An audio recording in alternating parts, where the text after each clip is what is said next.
அன்புடன் அம்முஸ் லைஃப் சேனலுக்கு வரவேற்கிறோம். இந்த பதிவில் பங்குனி உத்திரம் பற்றி பார்ப்போம். இந்த வருடம் பங்குனி மாதத்தில் வரக்கூடிய பங்குனி உத்திரத்தின் சிறப்புகள், பூஜை செய்தால் என்ன பலன் கிடைக்கும், பங்குனி உத்திர நாள், தேதி, நெய்வேத்தியம், எதை தானமாக தருவது, எந்த தெய்வம் வழிபாடு போன்ற அனைத்து தகவல்களையும் பார்ப்போம். பதிவை ஸ்கிப் பண்ணாம பாருங்க. ஃபர்ஸ்ட் டைம் பார்க்குறவங்க சப்ஸ்கிரைப் பண்ணுங்க, லைக் பண்ணுங்க, கமெண்ட் பண்ணுங்க. ஒரு ஆண்டு முழுவதும் முருகப்பெருமானை பல்வேறு விதமாக வழிபாட்டில் நாம் கொண்டாடி மகிழ்ந்தாலும், தமிழ் ஆண்டில் 12வது மாதமான பங்குனி மாதத்தில் வரக்கூடிய 12வது நட்சத்திரம் உத்திர நட்சத்திரத்தில் அமைந்த ஒரு அழகான விழாதான் பங்குனி உத்திர திருவிழா. முருகப்பெருமானின் நினைவாக கொண்டாடும் விழாவாகும். முருகன் என்றாலே அழகன். தன் பக்தர்களுக்கு கருணை காட்டி காட்டி அவருடைய அகத்தின் அழகு அவர் முகத்தில் ஒழிகிறது. பக்தர்களுக்கு மட்டுமின்றி பகைவர்களுக்கும் கருணை காட்டுபவர். முருகனை கொண்டாடும் திருவிழாதான் இந்த பங்குனி உத்திர திருவிழா. ஒவ்வொரு மாதத்திலும் பௌர்ணமிக்கு தனி சிறப்பு இருக்குங்க. நாம் கோவிலுக்கு சென்று அபிஷேக ஆராதனையே பார்ப்போம். அப்படி செய்யறது கோடான கோடி புண்ணியத்தை தரக்கூடியது. மிகவும் சிறப்பான பங்குனி மாதத்தில் வரும் பௌர்ணமியும் உத்திர நட்சத்திர நாளும் சேர்ந்த நாளை பங்குனி உத்திரமாக கொண்டாடுகிறோம். இந்த நாள் ரொம்ப பவர்ஃபுல்லான டேங்க. மிக சிறப்பான டேங்க இது. இந்த நாள்ல ஏன் இவ்வளவு சிறப்பு மிக்கது என்று பார்த்தால், எல்லா தெய்வங்களுக்கும் திருமண வைபோகம் நடந்த நாளுன்னு சொல்றாங்கங்க. எம்பெருமான் சிவபெருமானுக்கும் பார்வதி அம்மாவுக்கும் திருமணம் நடைபெற்ற நாள், முருகப்பெருமானுக்கும் தெய்வ யானைக்கும் திருமணம் நடைபெற்ற நாள், ராமபிரானுக்கும் சீதா அம்மாவுக்கும் திருமணம் நடைபெற்ற நாள், மகாபாரதத்தில் கிருஷ்ண பகவான் இந்த உலகுக்கு மகாபாரதத்தை அழித்த திருநாளும் இந்த நாள் தானாங்க.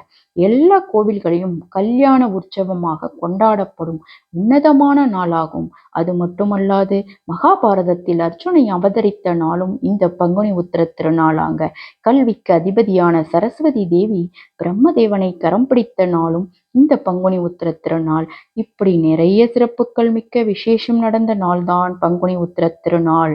இந்த நாளில் கல்யாணம் ஆகாத ஆணும் பெண்ணும் விரதமிருந்து வழிபாடு செய்தால் அடுத்த பங்குனி உத்திரம் வருவதற்குள் நல்ல வரம் அமையும்.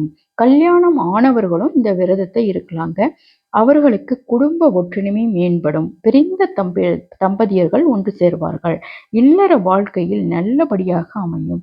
குழந்தை வரம் வேண்டி கூட இந்த பங்குனி விரதம் இருக்கலாங்க.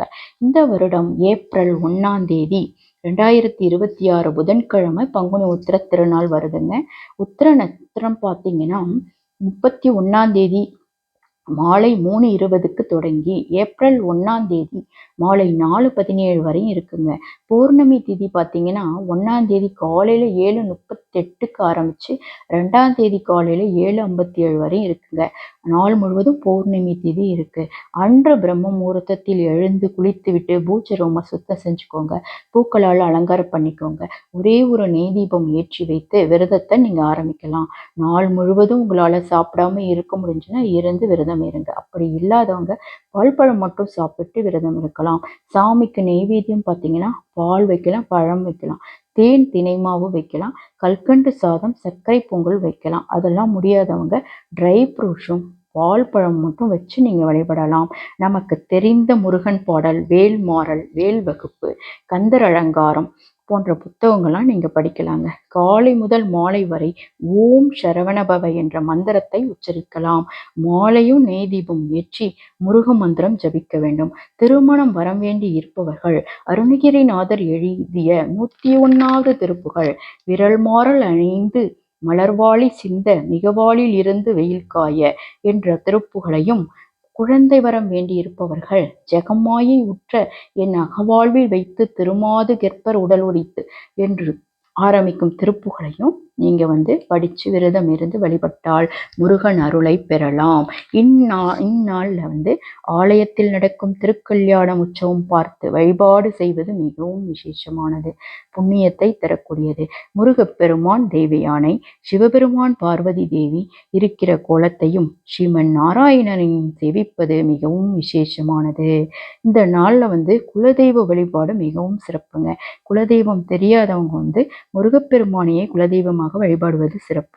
உலக மாயையை நீக்கி முருகப்பெருமான் நமக்கு மலைபோல் இருக்கும் கஷ்டங்களை எல்லாம் பனிபோல் கரைத்து விடுவார் என்று திருப்புகழில் அருணகிரிநாதர் சொல்லியிருக்கிறார்.